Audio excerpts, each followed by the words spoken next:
Hey guys, how you doing? Welcome back to Bad Thought Studios. Today we're going to be talking about the MCU.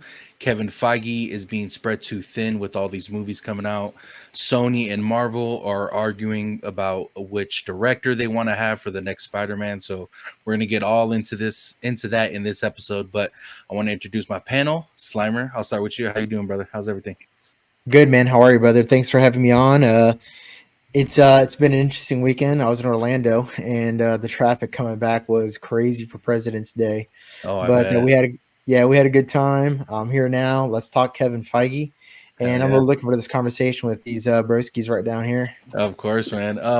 Yeah, I'm excited for this one. I gotta have my MCU guys on. I know you guys are big MCU guys, so had to have you on for this episode. But if you could tell the people where they can find you on social media, please. Absolutely, man. You can find me on Orange Grove 55 on YouTube, and you can find me at Slime Square 84 on Twitter. Beautiful, beautiful. George the Italiano, how's it going, brother? How's Doing everything? good, doing good. Glad to be back on the Bad Thoughts Studios. It's always good to talk shop with you guys, and it's always a good time. Yeah, we're not doing a Godzilla and King Kong. Yes, thank God. Yeah, we're doing something else. Oh And we didn't man, even plan on doing that. It just I know. that's how the dice rolled. It's so funny, but hey, otherwise it was great doing those trailer Yeah, reviews with you. absolutely. But yeah, if you could tell the people where they can find you on social media and your YouTube as well. Absolutely. You can find me on Orange Grove 55 as well, where we dive deep into all things Disney, whether it's the studio side, the parks, even to a lot of the business and analyticals, um, along with these gentlemen and also U-Tones have spent some time on the channel as well. And I also have my own segment on there as well with Citrus Corner, where I dive into a lot of the Walt Disney World and Disney Cruise Line uh, portion of the company. And then you could also find me on for my social media platforms on X, formerly known as Twitter, at Disney George. You could also find me on Instagram under the Disney Italiano. And again, yeah, with Orange Grove 55, with all that sweet, juicy, but sometimes sticky Disney news and info. Love it, love it. Yeah, guys, shout out to OG. He couldn't join us for this one, but everyone on here plus OG, they do a lot of Disney stuff. So make sure you guys go check that out. I'll put their links in the description below. So make sure you guys go follow that. But last but not least, I got Michael Ebba. How's it going, brother? How's everything? Jones, it's going great, man. Thank you so much for having me on today. Of course, I got Kitchen Michael today. Usually we get Couch Michael, but I love Kitchen Michaels. But yeah, if you could tell the people where they can find you on social media. Yes, of course. You can find me on Instagram at Michael Ebba, and then you can also find me on Twitter/X at Michael Ebba 1991. Beautiful. And yeah, guys, go follow them. And it'll be in the description below. But yeah, let's get into it. So Kevin Feige is going to be a main point of this episode. Kevin Feige is reportedly being spread too thin and cannot work on Spider-Man 4 fast enough to release in 2025.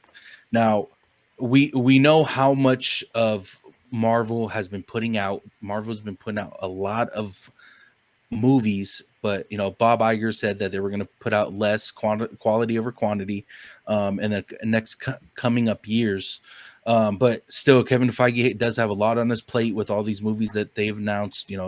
Kang, a lot of the Avenger movies, and so on and so forth. But I'll start with you, Slimer. What's your opinion on this being spread too thin stuff, and the new Spider-Man, all that stuff's coming out that he's kind of doesn't even have a choice to do because it needs to be released. You know what I'm saying? Hmm. Yeah, that's true. I don't know if they're contractually obligated to release that Spider-Man movie with Sony, right? That'd Yes. be a Sony release, right? Yeah. If they're contractually obligated to release that movie in 2025, I think that's going to be a priority for Kevin Feige, seeing that it is Spider-Man. That title is too evergreen of a title for them to mess it up. Plus, every time they release a Spider-Man film, not any of the characters within the Spider-Man universe like Venom, Carnage, Madam Web, but Spider-Man specifically, that's a big studio release for both Sony and Marvel. So I think that's going to be a prioritization for Kevin Feige moving forward once they finish Deadpool. Um, Now, with regard to him being spread too thin, I do believe he is. I do believe that the reason he's spread too thin is because of Disney's insatiable desire to release content at a high, rapid, almost like cyclic rate. An expensive rate too. And and an expensive rate too. Exactly. I mean, the Marvels was a $200 million movie, which I watched the Marvels the other day, Tones, and I actually thought it was pretty okay. Like I there wasn't I didn't have any. I sorry to cut you off. I didn't mind it. It wasn't Yeah, as terrible as everyone had said it was. no, It just wasn't to the standard we're used to seeing when it comes to the Marvel, a couple years ago, 6-7 years ago. yeah, But yeah, go ahead.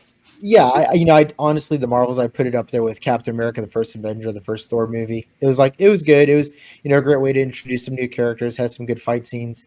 Nowhere near $200 million budget, in my opinion, and that's something that the Marvel production studio has to fix, obviously.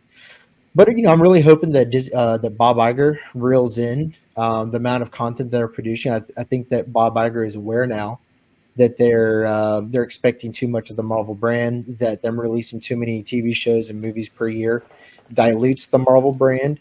And I think that with Deadpool, they have a fresh start moving forward. I think that rebranding and you can just go ahead and end the video after I say all this because I have said everything I have to say in the video. But I think rebranding Marvel into X-Men moving forward is going to be really smart. It's going to refresh the brand. People are going to be more interested in it again. It's been a while since we've had quality X-Men. I think the last time we had really good quality X-Men on the screen outside of Deadpool was Bryan Singer's Days of Future Past and X-Men 2. So I mean, it's been a while since X-Men has had really good treatment. So I'm gonna go ahead and pass it on to one of the other gents so they can actually get a mouth in because We'll talking. I can't stop. we'll for sure get back into the X-Men. I do want to talk a little bit about the Deadpool and Wolverine and X-Men aspect of Marvel. So we'll come back to that. But George, what's your opinion on this Kevin Feige being spread too thin? Yeah, absolutely. I feel like probably it's definitely the truth because I feel like a lot of these film companies have their own agendas. Where you have like the Walt Disney Company with Bob Iger, who, they're as you were saying and Slimer was saying, like at a rapid rate, they're trying to push so much content out at once, and now Iger's trying to wean that back. As you said, Tones, quality over quantity. But then you have Sony, where they're just so desperate to kind of release a good hit, because off the back end of Madam Web, that was just disastrous. It's like they have to try to kind of make up for it, and so you have the Walt Disney Company with Bob Iger, you have Sony over here, and then you have poor Kevin Feige in the middle that's just getting like pulled back and forth. And it's like, so he's I feel like trying to kind of create his own time management, if you will, to, get Spider-Man 4 out, but also kind of work with Iger, with a lot of the other Marvel projects. But I think it's just what the reality is he's saying that Spider-Man 4 can be done, but it's not going to be done in the amount of time that they want it released, which is 2025. I mean, they didn't even start any. I don't even know if they even have a script for it yet, let alone start the production on it. And we're already into 2024, and they want it released in 2025. I mean, that's a huge feat for that kind of a big film like that. Yeah, exactly, and we'll get into another part of the Sony and Kevin Feige thing, but Michael, I'll end with you on this one. What's your opinion on this spread too thin as well? Yeah, so I agree with the other gentleman. And wanting this Spider-Man movie to be released by 2025, dude, that's crazy. Like, that is way too soon. And to me, that actually kind of worries me because it still kind of signals that they want to rush things. Like, don't rush projects just to meet your deadline. We've seen it in movies and seen it in parks where they rush a deadline, they screw it up, and then they have to go back and fix it. Look at Daredevil, right? They shot all this stuff. Now they have to go back and redo it because it wasn't up to par. So if you would just take your time and then do it right the first time, you wouldn't have to spend more money going back to redo things. And then, so for Bob Iger's comment, he also mentioned like holding accountability. So I wonder going forward if we will see some accountability on not just Marvel, but like, all the Disney brands across the board. But to be fair, though, Kevin Feige has been spread too thin. Like, you go from about like 2 or 3 Marvel projects a year to now like 7, 8, 9, because you got to do the Disney Plus shows, then the movies, then they're like planning like 10 years out, or 5 or 10 years out of other Marvel projects to connect. So it's too much for one man to do. So I really think they have to reel it back in, make sure the quality is there, hold people accountable for the not so good movies that they're making, and then make your judgments and decisions based off that. And that's the issue too when you're dealing with multiple studios that own certain rights to certain characters and certain franchises. It's like when you have to deal with so many of them, it's like, again, they have their own agendas. They have their own time frame. They have their own. So, but it's like at the same time, it's like you have this one person who then it's like, oh yeah, well, we own a piece of that too, so we want to get this done at this time. But then it's like, well, I'm dealing with this over here at this time, you're going to have to wait. Well, I don't want to wait. It's like almost like you have to go to like when you go to the deli and you pull like one of those paper numbers, and it's like you're waiting for your number to be called. Yeah. Which is why I think they, if they are able to buy the rights for Spider-Man from Sony, because otherwise Sony's just going to hold the Spider-Man character and the other characters like as like not hostage, but they're going to kind of hold them to that fire, So real quick, I do want to mention that I just heard it. It wasn't hasn't been reported by someone huge, but because of the contract. So for those who don't know, Marvel and Sony have a contract with Spider-Man. Sony bought the rights to use Spider-Man years ago when Marvel was going bankrupt. They bought Marvel tried selling a lot of their characters to Sony, but Sony said no, we just want Spider-Man. So the contract that they have is Sony has to make some kind of Spider-Man film, and this contract is a live, like, forever contract. They get to use Spider-Man whenever they want, but they have to do it. I believe it's every 4 years. Don't quote me on the years, but they have to make some kind of Spider-Man content for the contract to be so the contract won't be voided out. Now the fuck, I lost my point of where I was going with it. Kevin Feige is also fighting Sony on the movie because he wants a certain director to shoot the movie, but yet the CEO of Sony wants to use his I think it was John Watts. They want to use him for the Spider-Man. So this is the reason why Spider-Man hasn't even been worked on yet, is because they're fighting on who's going to make the movie. And that, on top of all the movies that Kevin Feige has to deal with, he's I bet you he's just burnt out, dude. So by the number of years, if they don't produce a Spider-Man movie, does the contract become null and void? From Sony? Yes, from what I've read, they have to make some kind of contract or some kind of content with Spider-Man before a certain amount of time. I'm sorry, I don't know the exact amount of years or whatever, but they have to make something for the contract to be null and void. Yes. It almost makes it seem like that maybe Feige is kind of stalling time so that maybe that's what can happen. So he's not like dealing with so many studios. Yep. And one more thing. I think it was either Marvel or Disney. They were looking into buy Sony so they can just get rid of that contract, the Spider-Man contract. So they want to go that route of buying Sony just because of that damn contract. I think honestly that would be, I mean, I don't know if Sony would be willing to, but I mean, other than that, that would have to be the only route. Because in a perfect world, I would love for Sony to just sell the Spider-Man rights over to Disney and what have you. But as of right now, that's their only bread and butter because Sony isn't doing so hot. And, unless they come up with another, hard ticket franchise that can kind of offset Spider-Man. But until they see those numbers, I don't think they're gonna let Spider-Man go without a fight. Not see, unless if Disney does really purchase Sony, but I Mm. don't well, know if see, that would happen. this sucks too because like now that means Sony can just keep making these Spider-Man verse movies and then potentially not even really care about the quality and just let it dip, and then that kind of damages like the Spider-Man kind of verse, right? Because a lot of the because now all of us we know better, but a lot of like the normie soccer moms and whatever, they're not going to know the difference between the Sony Spider-Man Sony and and MCU, right? yeah. So I think in the long term, if they keep putting out these kind of mediocre movies on Sony's end, right?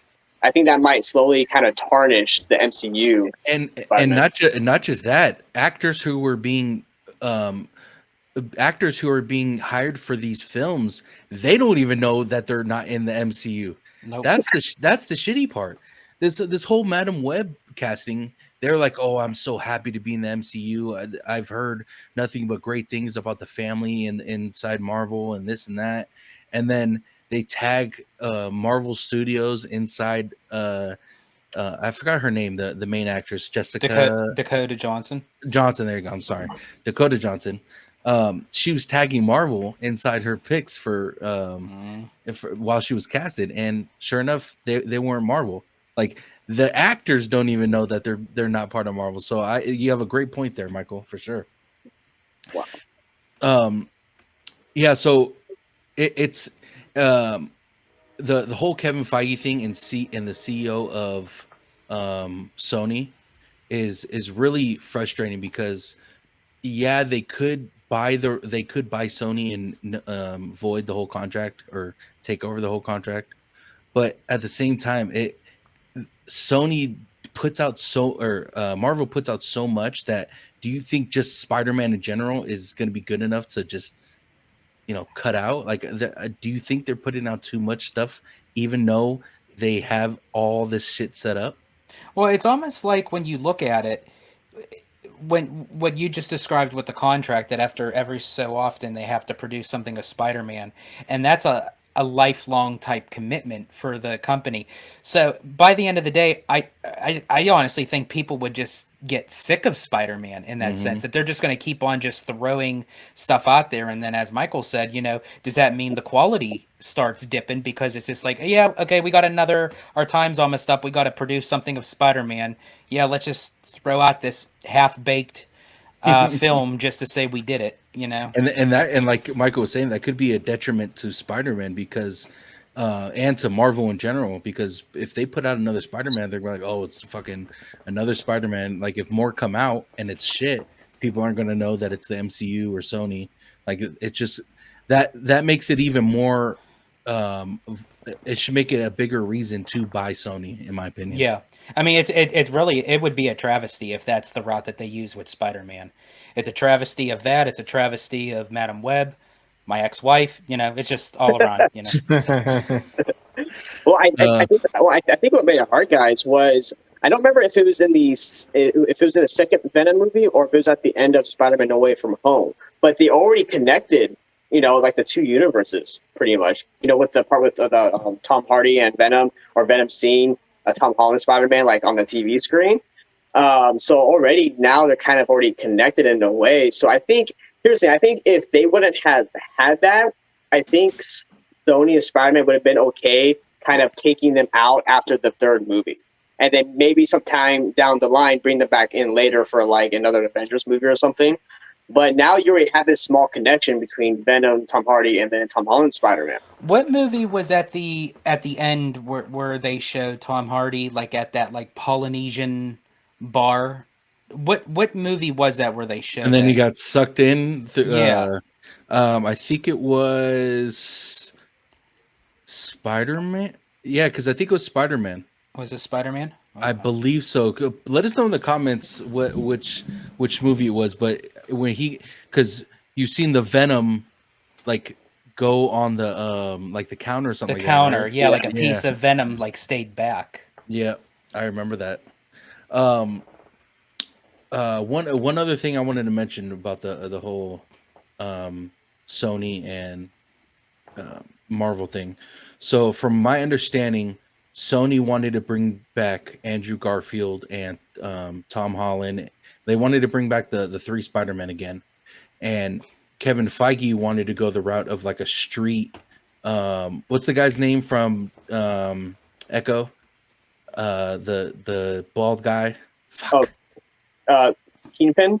Kingpin. Jesus Christ. Excuse me. Kingpin. They wanted to evolve or involve Kingpin in a street kind of Spider-Man movie. That's the way Kevin Feige wanted to go. But Sony, Tom Rothman wants to do the whole the three Spider-Men back together again. I think that's a little overzealous on Sony's part. It's been Yeah. done. You know, that's lightning in a bottle twice. You'd be asking for a lot of all the actors to come back. Not to mention all these actors are going to be very costly to do. Also shows that Sony doesn't show Sony lacks focus on what's happening on Marvel's end. Marvel right now is trying to stand up their their what do you want to call it? Like their crime syndicate Marvel TV series with Echo and Daredevil, and Spider-Man fits really nicely into that storyline. So if they can add Spider-Man into the Daredevil and Echo storyline, that's going to add a lot of value into Daredevil and Echo, which is going to increase viewers because now Spider-Man is associated with that. And in order for you to get the complete story, you have to go to watch the Spider-Man movie. The second thing is from a budgetary perspective, it's going to be a lot more affordable to do a crime Spider-Man story versus one where they're fighting interdimensional, the Sinister Six or name the bad guy that has magical powers and a lot of special effects, right? Yep. So I think that getting back to the basics for Sony would be a really good move. It'd be a really good move for the Marvel brand in general. I think that it needs to be more common practice for the Marvel brand to be able to make these movies at $100 to $150 million max cap. Oppenheimer and Super Mario Brothers showed that it's possible. Godzilla showed that it's possible with a $15 million budget. You know what I mean? So I think, back to basics is definitely going to be key from here on forward. And I think that that's also going to translate to X-Men as well. And I think by going that route, that the way that Sony would want to do it, I feel like that it would dilute the film of No Way Home in a sense. It was like that was like a once in a lifetime moment that it was just so epic that it's like when you keep on having that repetitive strategy, it's like that makes you kind of seem desperate that it's like you can't come up with any new material. It's like, okay, well, let's just keep sticking what works, and it's like then it doesn't mean anything at the end. It's just like, okay, here's Tom Holland, Andrew Garfield, and Tobey Maguire again, donning the Spider-Man suits. It's like I would prefer for it to just be No Way Home because, like, as I said, that was just I went to go see that in theaters, and I swear to God, people were like standing up on the seats, screaming, like when the three of them were on the screen. It's like, why would you want to tarnish that? Yeah, 100%. Great point, gentlemen. Great point. I want to see street level Spider-Man, right? I mean, he's already fought, some of the villains, and then, he was part of the Avengers, Infinity War and Endgame. But now I want to see him fight, like, just street level, neighborhood friendly Spider-Man stuff. Exactly. I think that's the route we kind of all agree on. Like, and to Slimer's point, the budgetary aspect of it will be huge for them. It would be huge for them to dim down the money and make him into a street level superhero. And they don't have to spend all that money on CGI and all that stuff. I love that point, Slimer. I love that point. Last thing I want to get into was the X-Men part. So, in your opinion, I'll start with you, Slimer. Do you think they should, I don't want to say wipe the slate clean and start over and just do Deadpool, X-Men, and Wolverine or whatever they want to go into? But do you think they should just focus their money, their time on an X-Men kind of universe? Oh yeah, absolutely. And this is something they should have done right at the end of Endgame. If it were me, I would have, again, hypothetical scenario. And, part of this is hindsight is 2020 as well. I don't think that, not even Disney knew the lack of interest that would follow Endgame. You know what I mean? Like, who would have guessed that people would have had a falling out after that movie? I mean, Endgame was one of the biggest cinematic experiences in movie history. I mean, that was up there with, the release of Star Wars. It was up there with, name the biggest movies of all time, and it was up there Yeah. in terms of like just, viewer experience and, the amount of controversy and conversation it created. And then after that, man, people just checked out. And I don't think Disney predicted that. I don't think anybody would have predicted it. So, us being able to sit here and say, well, I would have, just went dormant on Marvel for a year or two or three.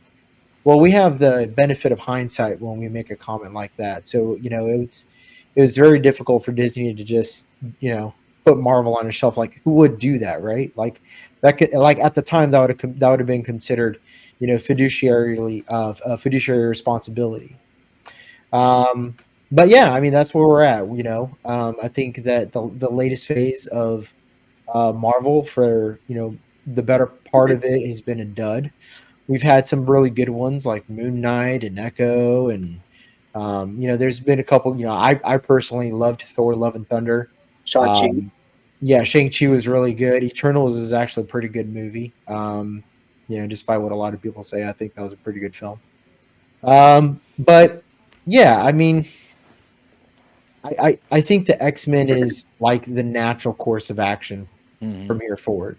It's the brand needs a reset without actually resetting it in the way that like DC resets it. I'm not talking about a DC reset where you have a new Superman, a new Batman, and you start these Yeah. origin stories all over again.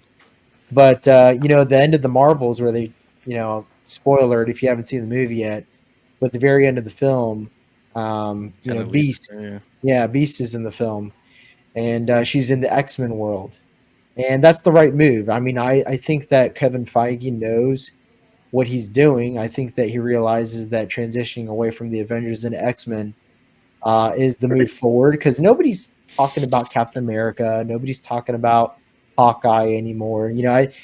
What's funny is at the end of the Marvels movie, he actually tried to do two things at once. He tried to put together like a young Avengers, and then he's also trying to put together X-Men too. And I think that the reason he did that is he wants to see what sticks. Like he's just Mhm. throwing what spaghetti noodles at the wall now to see what sticks, and whichever one sticks, that's the one he's going with. So like if That's a great X-Men, point. yeah, like if X-Men ends up being the more popular out of the two, okay, well that's going to be the movie universe. It, If the Lady Avengers team ends up being popular but not as much, well, he can do that for the Disney Plus shows. That could be his content for the Disney Plus series. So he's not putting all his eggs in one basket. I think he's smart enough now. I think the Marvels actually um, uh, shows that he's thinking long term, and he's not stuck on the Kang anymore. I think the Kang is a failed concept. Now, I don't think that they're going to drop Kang completely. I don't think that they're Yeah, me gonna. neither. Yeah, I don't think that they're going to. How can I put it? I don't think they think the audience is that ignorant. But there is a way they can incorporate Kang into X-Men and make him just like one of the that like Variants he or can be a something like mutant that. or something like that, and he can join the forces of the X-Men baddies. So Yep. And kind of to your point, like the origin stories of Marvel is kind of what we loved because we knew what it was going to lead to. We knew as soon as we saw Iron Man, it was going to lead to an Avengers movie. Like we kind of knew where it was going to lead to when we were watching all of these origin stories from all the Avengers. Now for this, it's like we have these origin stories coming out, but there's no destination that we can see in our head what is going to happen, and that's a huge part of what's wrong with Marvel in my opinion. But what's your thoughts on this, George? Do you think they should just go X-Men and just wipe the slate clean? I think honestly they really should. It kind of already ended for me after Endgame. I just literally like after I walked out of the theater, I was like, it was kind of a love letter to Marvel, so to speak, and it was like that's where you should end it. Always end on a high, and a lot of times I feel like a lot of with these studios and these companies, they feel like they just have to keep going, which I get it, because but when you start to see when you have like a cinematic moment in that, it's like, okay, it's not saying you have to stop, but kind of already have in your mind like which route to go. And this is the route that they should have done years ago. It's like I'm surprised it took this long. And right now, it's almost like it kind of puts sour grapes in fans' mouths, so to speak. I That love George's analogies, man. They're so fucking funny. that So funny. we don't really know what direction, as you said, Tones. We don't know which route they're going. So it's like it's not that I don't have faith in Marvel, but I'm kind of reserving judgment until I actually see the final product. But based off of what I've seen, the route with Deadpool and Wolverine, them showing Beast at the end of the Marvels, um, with the Fantastic Four kind of having this 1960s Mhm. era, and then they're bringing back the animated series of X-Men 97. So I think that Marvel it kind of has like a vision of which way they're going. Is it going to be executed well? Only time will tell. But I think really the Avengers for me, I think if they just keep pushing too hard, I really just don't think people are invested in the Avengers anymore. I really don't. I think time lapsed too long. And for me, I do agree with you and Slimer. I do think that they're going to continue with the Kang Dynasty, but me personally, I just think that they should just scrap it. Because for me, even with not even just saying what happened with with the actor who played Kang, Jonathan but Majors. Jonathan Majors, thank you. That even of how their approach to the character within Quantum Mania, which I think was like the worst Marvel film that has been produced thus far. That movie was a joke. That it just again, it kind of puts a bad kind of taste in people's mouths when you actually have a character like that and you're placing him in Quantum Mania, and then it's like, okay, yeah, we're going to start the Kang Dynasty, and it's like, well, how many people really saw Quantum Mania and liked it? Are they really invested into this villain? I think honestly, yeah, just go with X-Men, Fantastic Four, maybe go a Galactus route. I Mhm. think he's a much stronger villain um, than Kang would ever be, and it's yeah. I think honestly, I think the route that they're going with X-Men and Fantastic Four, that's the route that they should continue on. Yeah, and it just sucks that they had a vision of the way they wanted to go, and from what we know now, of course, but if they would have ended at um not Secret Wars, what's the last Avengers movie? Endgame. Endgame. Endgame. Endgame. If they stopped at Endgame, we would have been fine with it. Yeah, we Mhm. would we still would have missed the Superman or Spider-Mans and some of these standalone movies that came after it. I think we would have been good with just the spot, but introducing the new characters, I think, is what confused and killed um a lot of what we loved about Marvel, because like I said, it didn't lead up to anything. But But Michael, what? Oh, really go quick, ahead. I'm so sorry before you get to Michael. The one movie I think would have done really well. I mean, it did kind of do well, but they had to do what they had to make do. Was Black Panther 2.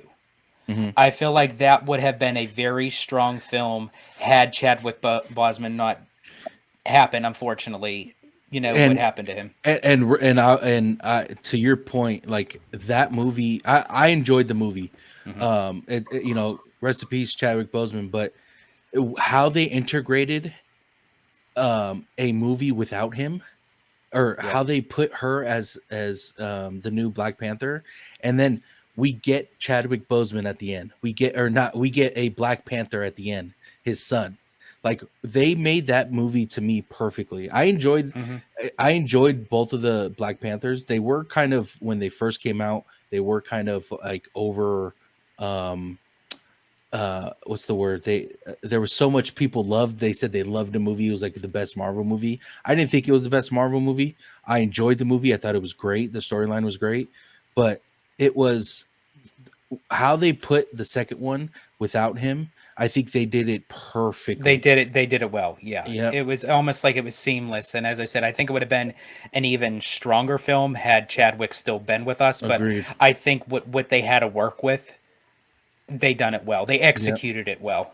And you know, they put her as the new Black Panther, and then now we're gonna see the other Black Panther come once his son grows up. Which is actually not to go off topic, and I know you still have to get to Michael. No, you're good. There's a moment, actually on the Disney Cruise Line, with Marvel Day at Sea. They do a show up on the top deck where there's a device that kind of takes all the Marvel characters kind of back in time into different alternate universes while still being on the ship. And there's a moment that Shuri and oh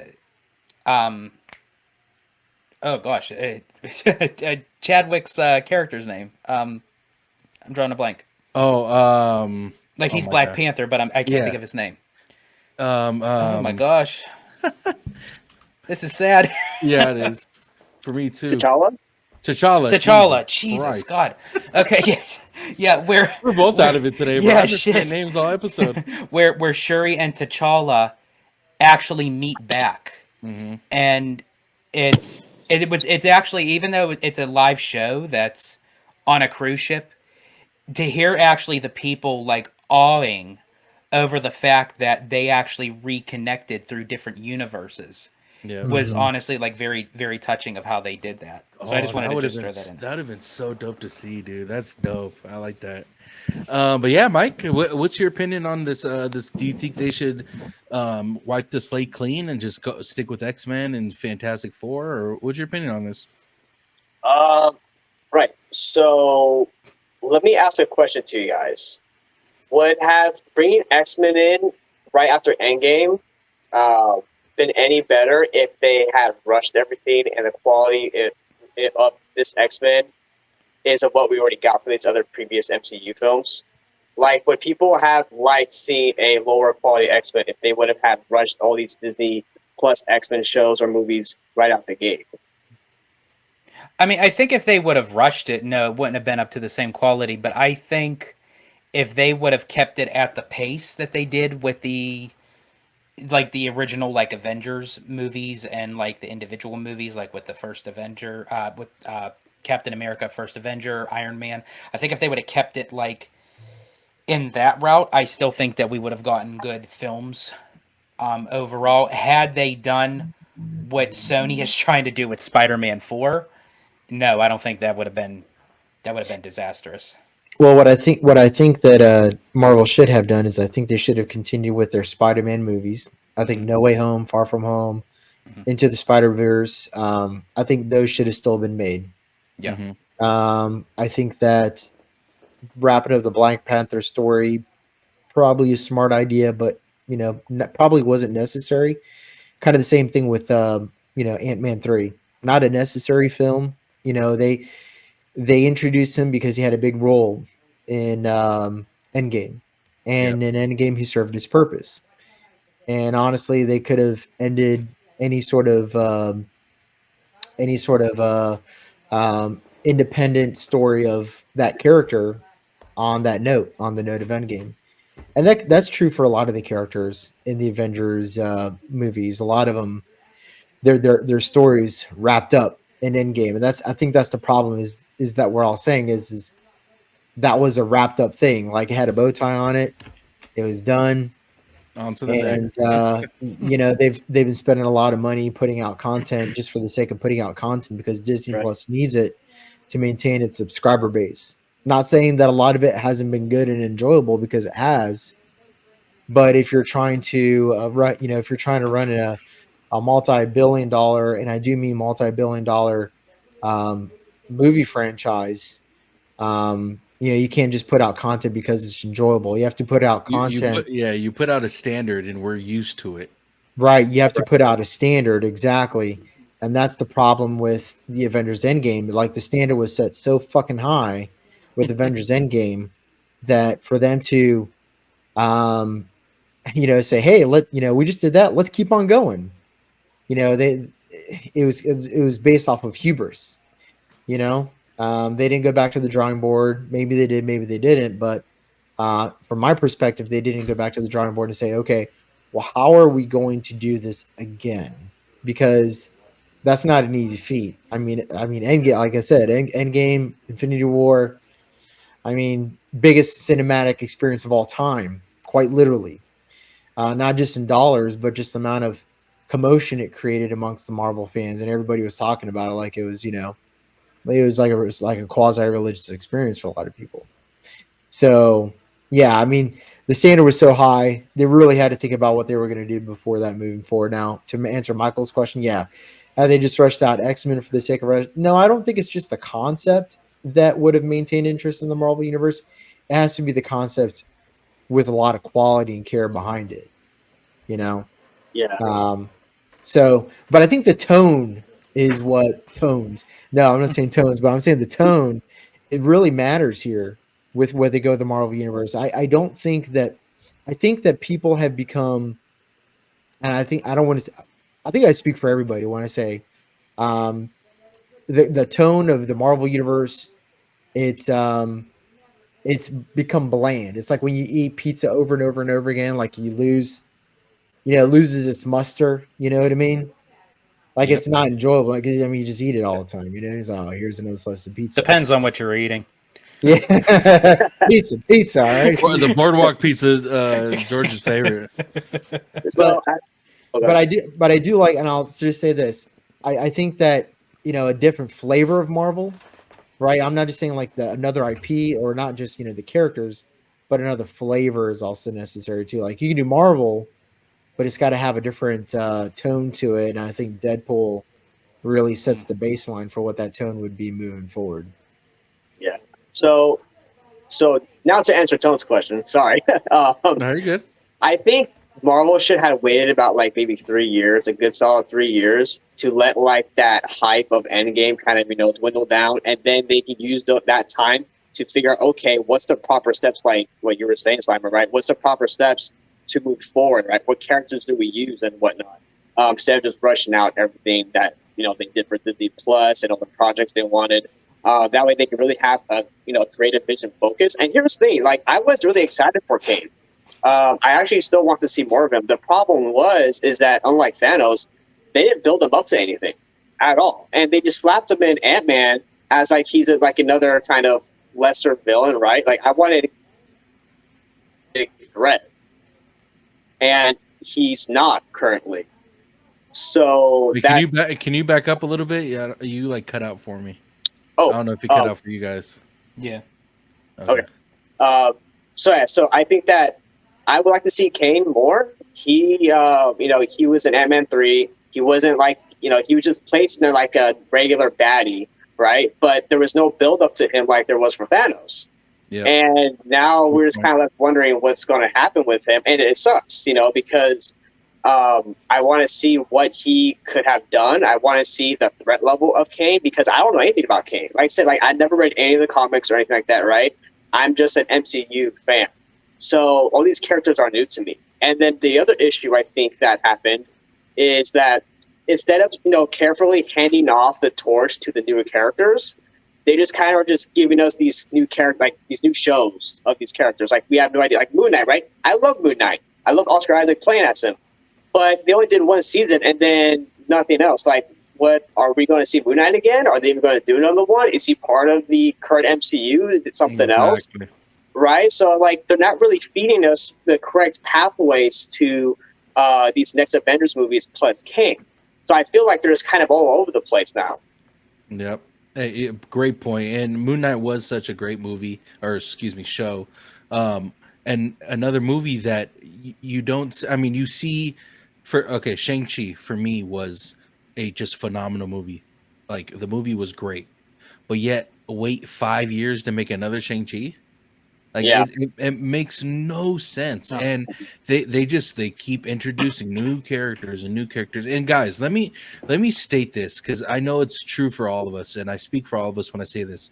We want these movies to be 10 out of 10 perfect movies. We're not putting these down because we want to. Like, we want to see great film. We all, like us four in general, love film.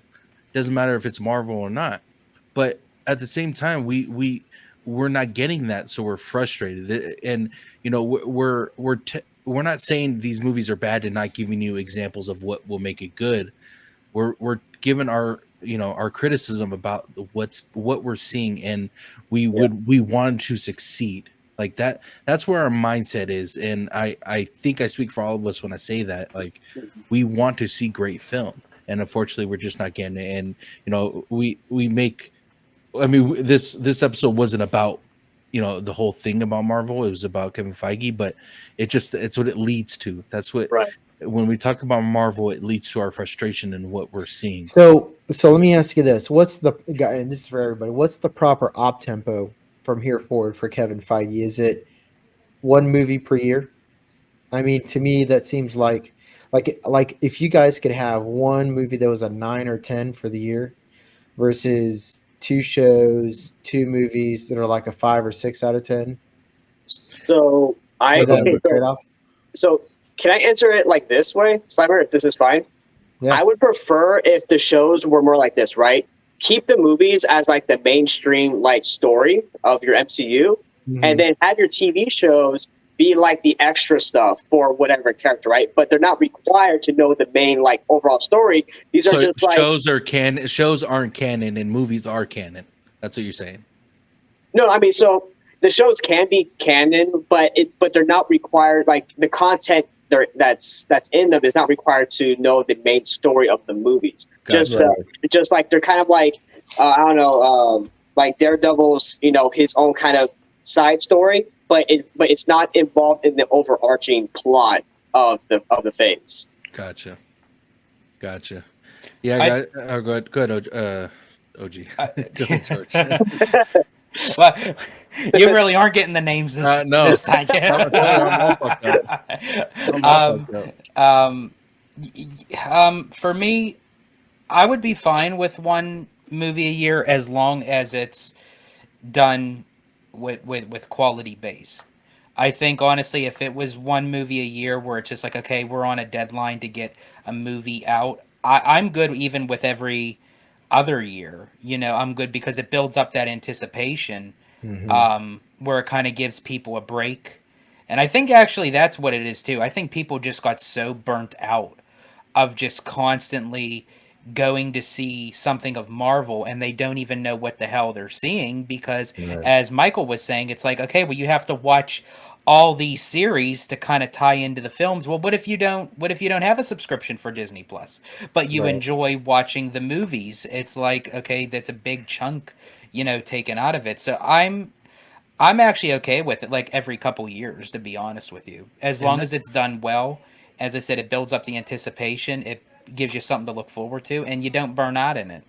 And that could have been a big part of why Marvel is in the state that it's at now. Is when Disney Plus was released, it you had to put content on the platform, and we were so used to having to go to the movie theaters to see the damn movie, so we knew where to go to get the storyline of what is going to be in the MCU. Now it's like Daredevil was on Netflix and there's one on Disney Plus, and the movies, like there's different platforms you have to go to now. It's like you don't know what's what, and like I said, it could have. I don't mind a movie every year. I wouldn't mind that at all. Just don't keep putting out these origin stories of different characters because it just confuses us at this point. Like, let's stick with the main characters. Add one, maybe two every like 5 years or 6 years if need be. But there's so much going on. We just don't know what's happening, and that's my frustration about it. And isn't it funny, really? Oh, sorry, Slimer. Really quick, I just wanted to say, and isn't it funny because Tones, you bring up Shang-Chi, and it's like that's a character you could be invested in. That's a storyline you want to see continue, and it's like that's what we're not getting, but we're getting fucking She-Hulk. It's like who gives a shit? It's like no one cares. Like, give us the stuff that we want to see. You know, Good, Summer. Well, I just want to say this with regard to the TV shows. I think that Michael brought up a good point in a prior episode, and I don't know if it was on your channel or if it was an OG. but he was speaking specifically to the fact that these shows that they release are they're 8 episodes, and some episodes only last 25 or 28 minutes. Like, how can you get a good quality experience out of an episode that's only 25 or 28 minutes with no Percy commercials? Especially when you compare it to top tier TV shows of all time, right? So, like, if Marvel's supposed to be the standard of storytelling, right, for superheroes, but then Star Trek Voyager, Star Trek Deep Space Nine, Star Trek The Next Generation have 7 seasons of 24 episodes every season, all lasting 1 hour, known for being some of the best scripted TV shows of all time in the science fiction genre. Like, how can you call yourself the standard? Like, you can't. Yeah. And that's the other problem too. And I think a lot of that goes to the fact that you have the writers' room writing 4 different shows per year, as opposed to one really, really, really solid show that's on a Game of Thrones House of Dragon level, and that's like all you really need. Like, you don't need 4 or 5 shows. Just put out one banger. Well, also too, Slimer, they're also for these 6, 7, 8 episodes, and this isn't just for Marvel. This is for like Star Wars 2 or anything like that they're streaming on them. They're spending like a buttload of money for like 6 episodes, so their budget is like sky high on this thing. It's huge, and like $100 million. It's insane. It's like, what are you guys spending this on? Yeah. And it's like, I'm sorry, guys. Like, whether it's Marvel, Star Wars, or like Percy Jackson or whatever. I'm sorry, 6, 8 episodes. Like, that's not real TV nowadays. It's not. Especially when you got like 29 minutes, 31 minutes barely. You got 10 minutes of credits. That's not TV, guys. No way. Not to mention, especially with a lot of these shows, it's Star Wars in particular, they give you a recap in the very beginning. So that's like the first like 5-6 minutes is a recap of the last episode. It's like, bitch, I don't want to see that shit. If I want to see a recap of the last episode, I'll go watch it. It's like, and plus the credits at the end too. Yeah. So we get 15 minutes of freaking TV show. Man, like I said before, I wouldn't mind a movie every year, every other year. Just put more. I don't want to say effort, because I'm sure they're putting a ton of effort into these movies, and I would never say that they're not. It's just I think the effort is like a different vision of what they should be doing. Exactly. It's like they have a vision of like what they're seeing, and it's like, yeah, we're working hard to get that done, but it's like at the end of the day, the execution is just coming out poorly. Exactly. Because a lot of these scenes, I mean, I hate to really say this, but I mean, there's some scenes where it's like so cringy. It looks like something a college a college student right out of filmmaking school like did. I mean, these are supposed to be like top tier, in the industry, right, working for these big time companies. It's like, well, I've heard. Oh, sorry, Simon. I just want to say I've heard that the people who do the special effects for these movies are worked to the bone. Like, they're overworked, and they're not paid accordingly, and that's burning people out. So I think that's like that. Well, and in a way too. I mean, not even just burning up, but again, as you had just mentioned, Michael, that they're not being paid well. It's like, are you really going to put a lot of oomph into something that it's like, okay, I'm killing myself over, but you're not paying me well? It's like, it shows in the final product. Yeah, I think in this instance, in Marvel's instance in particular, less is more, and James Cameron's Avatar 2 is exemplary of that. I mean, that movie came out, made $2.2 billion. It's the number 1 grossing movie of all time, topped Endgame. Probably made more money take home than all the Marvel movies that came out after Endgame. Like, no shit. In one fucking movie. And that came out, 13 years after the first one? Yeah, and came out 13 years. But that goes to your point and Michael's point. Pleasure delaying, like that, that delay gratification. It works, man. When George Lucas was releasing a Star Wars movie every 3 years in the 80s, brother, I remember even in the I remember even in the late '80s, early '90s, we used to talk. And I know I'm changing subjects here, but like I think this is directly related to Kevin Feige and his approach to Marvel.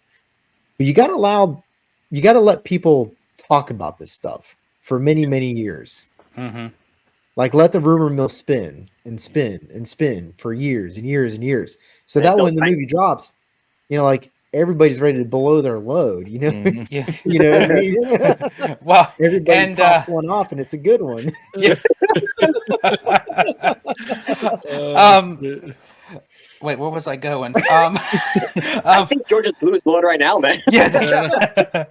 Oh, that's what I was going to say. Really quick. And that was a genius part on James Cameron because right before the premiere of Way of Water, he re-released the original Avatar. So Right. not only did it give people like a refresher to say, okay, you're gonna, invest in these characters in this storyline, but it also brought more bank to the original film because he re-released it in theaters, and it made so much more money on top of it, and it kind of gave him that notion. It's like, okay, people still really care about this soon to be franchise because beforehand it wasn't a franchise, it was a standalone movie. hmm Mm-hmm. Great Mm-hmm. point. Great point. Gentlemen, any final thoughts before we get out of here? We all good? I just want to say that I really love the MCU, and I hope from this new Deadpool movie we start going back up again. Exactly. I'm right there with you, brother. And like I said, guys, we want the best for the MCU, Marvel, even Sony. But it just feels like we're not getting that. And our frustration isn't um with how many movies are being put out, but the quality of those movies. And we hope it gets better. We hope it gets better. But I want to thank you, gentlemen, for joining me. Go ahead and put in the comments, guys, what you guys thought about this episode, what you guys are opinion on, your opinions for Kevin Feige being spread too thin, Sony and Marvel. Yeah, let us know what you guys think about that. But I'll start with you, Slimer. If you could tell the people where they can find you on social media. Absolutely. Thanks again for having me on, Tones. Really appreciated this conversation with these gentlemen down here. I'm sure we'll revisit this again in the future. This would be Oh, an yeah. interesting one to revisit once Deadpool comes out.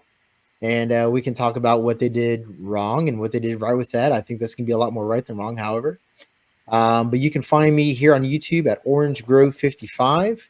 And you can find me on X or hashtag. You can find me on X at Slime Square 84.